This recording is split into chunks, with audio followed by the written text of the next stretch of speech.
Hey guys, welcome to my YouTube channel code logic with Bal Mukund Jha में आपका बहुत बहुत स्वागत है।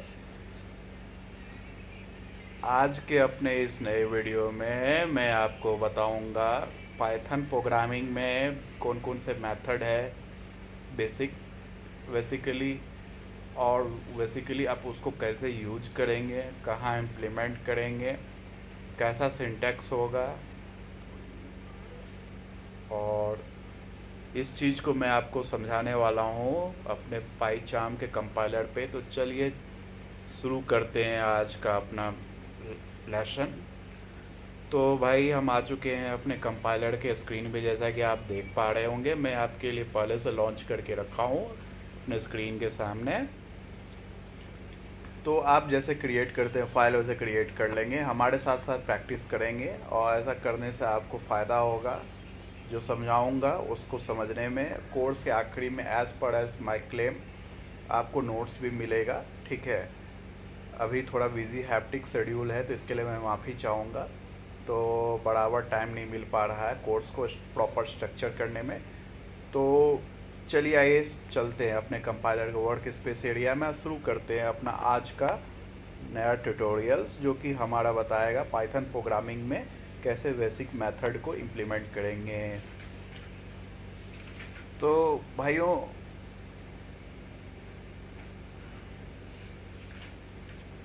पाइथन प्रोग्रामिंग में बहुत तरीके के मेथड होते हैं, ठीक है। सबसे पहले आपको बेसिक मेथड से मैं समझाऊंगा और ज़रा भी कंफ्यूज होने की ज़रूरत नहीं है। क्योंकि आप उस चीज़ को बार बार रिपीट करके वीडियो पर प्ले करके देख सकते हैं और रेफरेंस के लिए अदर रिसोर्सेज को भी इंटरनेट पे एक्सेस कर सकते हैं, ठीक है।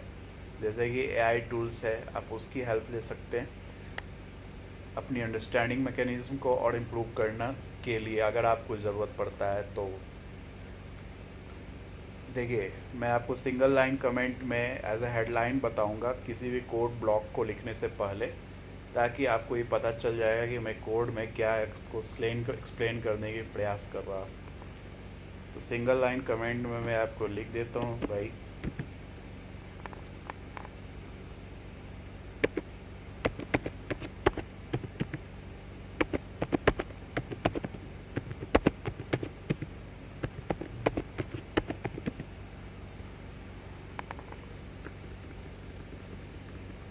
ये जो हमारा वीडियो है पाइथन प्रोग्रामिंग के मेथड का, ये फर्स्ट पार्ट है।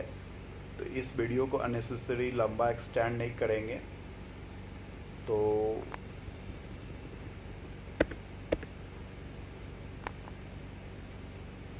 फर्स्ट मेथड है हमारा, ठीक है,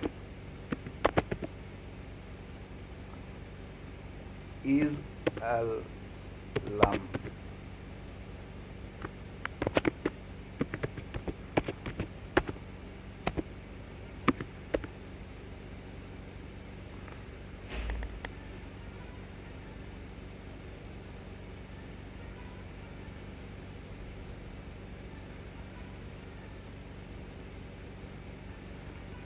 तो इसका एग्जांपल मैं आपको बता देता हूँ। MKL एक वेरिएबल है जो ले रहा है 889 MUK, ठीक है, ये ले रहा है।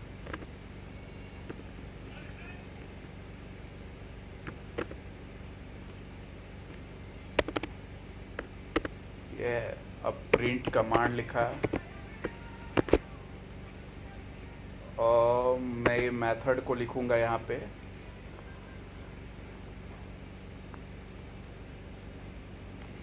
सॉरी, पहले वेरिएबल डिक्लेयर करूँगा, ठीक है। अभी मेथड को यहाँ पे एज अ एक्सप्रेशन यहाँ पे डिक्लेयर करूँगा। तो उसके लिए MML जो मेरा वेरिएबल है उसमें इस तरीके से लिखूँगा डॉट लगा के,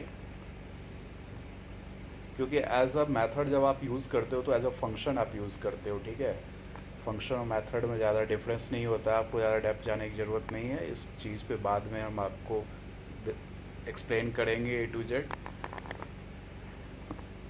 तो जब आप मेथड इस्तेमाल करते हैं एज अ फंक्शन, तो आप उसको एज अ वेरिएबल के साथ एज अ प्रॉपर्टी यूज़ करते हैं। तो जब भी कोई प्रॉपर्टी यूज़ होता है किसी वेरिएबल के साथ, तो आप अपने जो प्री एग्जिस्टिंग मेमोरी है वेरिएबल पे, उसमें आप कुछ खास चीज़ करने कर रहे हैं, ठीक है, उसमें कुछ एक्स्ट्रा चीज़ करने कर रहे हैं, तो वहाँ पे आप as a dot syntax use करेंगे वेरिएबल और मेथड के बीच में।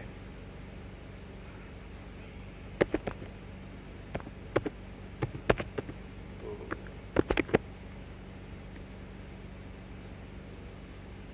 ठीक है, ये हमने डिक्लेयर किया, क्योंकि मैंने बोला था कि मेथड फंक्शन की तरह ही डिक्लेयर होता है। तो जैसे कि फंक्शन में हम लगाते हैं पेरेंथेसिस ब्रैकेट फंक्शन का जो कीवर्ड है वो लिखने के बाद, तो ऐसे ही यहाँ पे भी मैंने लिखा। अब ये क्या आपको रिटर्न करेगा, तो बता देता हूँ ये मेथड का क्या इस्तेमाल होता है। जब कोई वेरिएबल में आप वैल्यू डिक्लेयर करते हैं अल्फ़ा न्यूमेरिक, मतलब एक न्यूमेरिकल एक अल्फ़ाबेट, ऐसे कम्बिनेशन का स्टोरेज अगर बनाते हैं आप वेरिएबल में वैल्यू डिक्लेयर करके, तो प्रिंट में जब आप वो एक्सप्रेशन डिक्लेयर करेंगे एज अ मेथड वेरिएबल के साथ वेरिएबल में स्टोर करा के, तो वो आपको रिटर्न देगा ट्रू। किस केस में, जब आपके वेरिएबल में वैल्यू अल्फ़ा न्यूमेरिक होगा। रिटर्न फॉल्स देगा कंडीशन किस केस में, जब आपका वेरिएबल में स्टोर वैल्यू अल्फ़ा न्यूमेरिक नहीं होगा। अब देखिए, क्योंकि ये अल्फ़ा न्यूमेरिक वेरिएबल मैंने स्टोर कराया, तो रिटर्न वैल्यू ट्रू देगा, ट्रू दे दिया। अब यहाँ पे देखो, अगर मैं चेंज कर देता हूँ यहाँ वेरिएबल में स्टोर वैल्यू को, अब देखो यहाँ कंडीशन हो जो है मुझे फॉल्स देगा।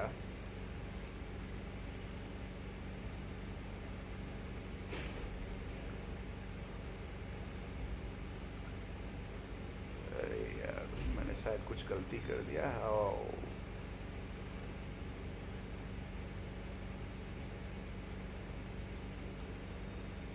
अब यहाँ पे ये कंपाइलर कंफ्यूज हो गया। कंपाइलर कंफ्यूज इसलिए हो गया क्योंकि वेरिएबल में जो स्टोर कराया है आपने वैल्यू, कंपाइलर कहेगा कि यार इसमें बाय द वे इसमें जो तुमने स्पेस लिया है वो भी तो नंबर ही है, वो एज ए इंडेक्स नंबर ही है एड्रेस के तौर पे, क्योंकि वो मेमोरी में जो राइट हो रहा है स्पेस वो एज अ न्यूमेरिकल वैल्यू है, इंडेक्स बाय डिफ़ॉल्ट 0 हो जाएगा जो भी है।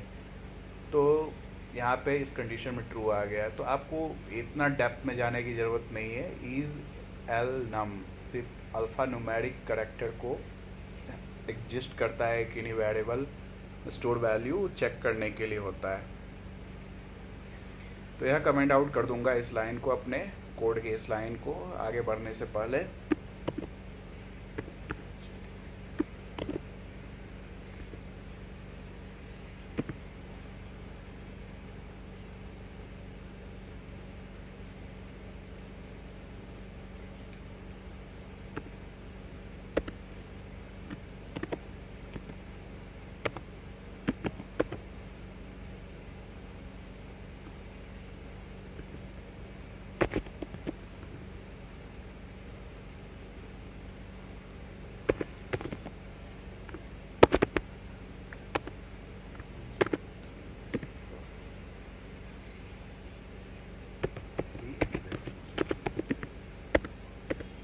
अब एक वेरिएबल लिखेंगे LLO, उसमें डिक्लेयर करेंगे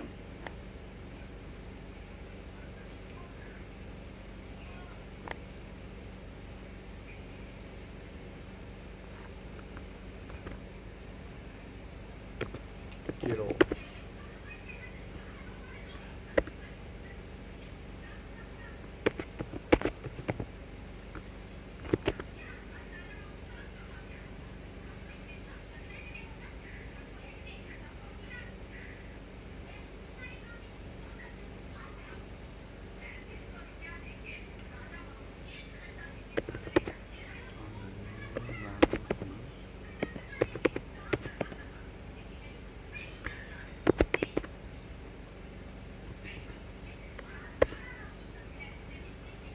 अब देखो, ये अल्फ़ाबेट करेक्टर अगर वैल्यू जो स्टोर है हमारा स्ट्रिंग टाइप का एक वेरिएबल में, अगर उसके सारे करेक्टर जो स्ट्रिंग टाइप करेक्टर है वेरिएबल LLO में स्टोर, अगर वो अल्फ़ाबेट होंगे, ठीक है, तो आपको एक कंडीशन जो आपने इज अल्फ़ा नाम का मेथड से चेक किया है वेरिएबल में स्टोर करा के प्रिंट कमांड लिख के वो कंडीशन चेक करने के बाद कंसोल विंडो में आपका आउटपुट ट्रू आएगा। Let's check it. ट्रू आ गया।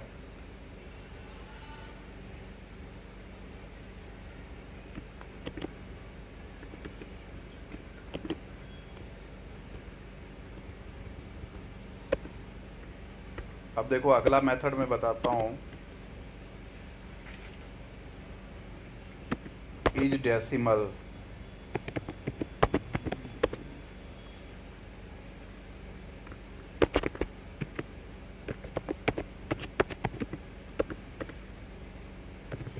एम के वेरिएबल है,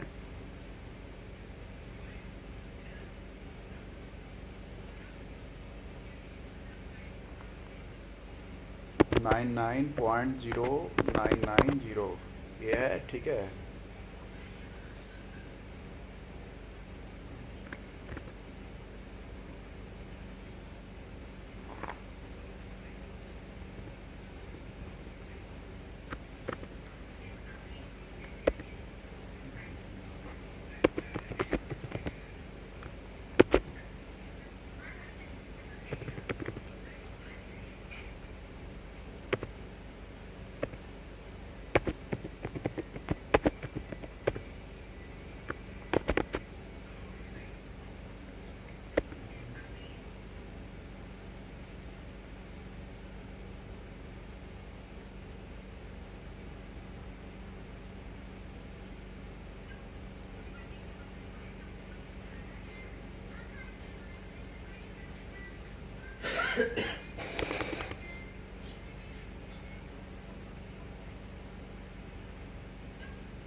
देखो ये डेसिमल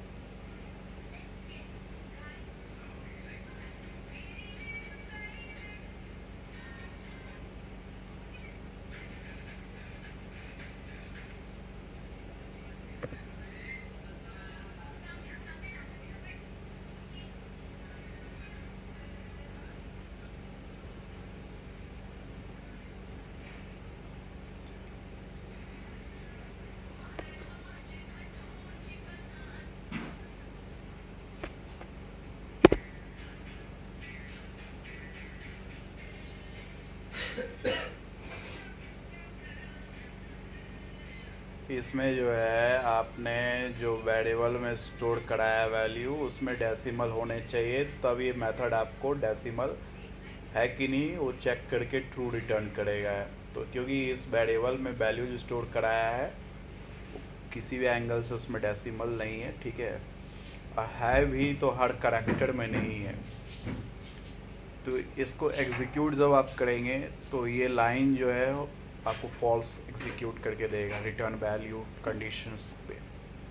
ये मेथड जो है आपको कंसोल विंडो में ये रिटर्न करके देगा। अब चलो अब आगे बढ़ते हैं। आज कोर्स थोड़ा हो सकता है कि फास्ट भाग रहा होगा, तो इसके लिए मैं माफ़ी चाहूँगा। अगर आपको कोई कन्फ्यूज़न है तो आप कमेंट में लिख सकते हैं। मैं दोबारा इस टॉपिक पे थोड़ा डिटेल्ड वीडियो बनाऊंगा, ठीक है।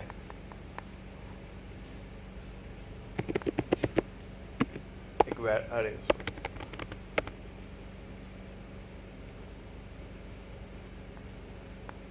अब एक अलग सा मेथड है, वो ये है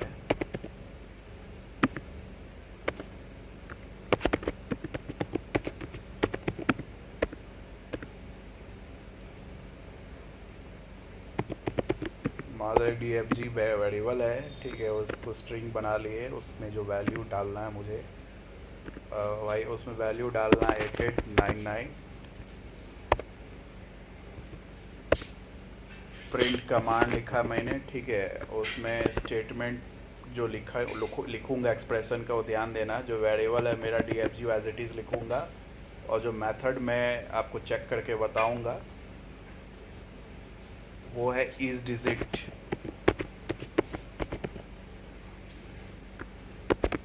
अब अब ये मेथड हमको बताएगा कि क्या ये जो वेरिएबल में स्ट्रिंग टाइप का जो डाटा है, जिसमें जो वैल्यू मैंने असाइन किया है, क्या वो न्यूमेरिकल है, क्या वो उसमें मौजूदा सभी करैक्टर जो है उस डाटा में, जो स्ट्रिंग टाइप का डाटा है, सभी करैक्टर जो है क्या न्यूमेरिकल है। अगर है तो ट्रू होगा कंडीशन इस मेथड को लिखने के बाद, अगर नहीं है तो फॉल्स होगा कंडीशन। चलिए देखते हैं रन करा के इस कोड को।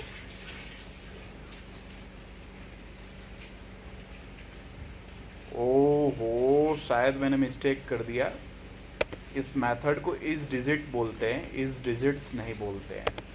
तो मिस्टेक मेरे से भी हो सकता है, मैं कहीं का ईश्वर या देवता नहीं हूँ, मैं भी एक इंसान हूँ, इंसान से ही मिस्टेक होता है, तो मैं माफ़ी चाहूँगा।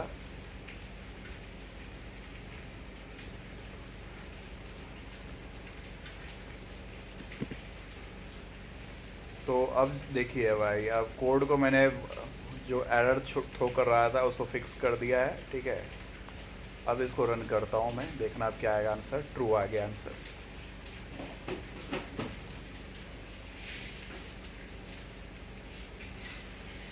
अब देखो यहाँ पे एक अल्फ़ाबेट लिख दूंगा, ठीक है, 3 अल्फ़ाबेट। अब रन करता हूँ, देखो क्या आएगा।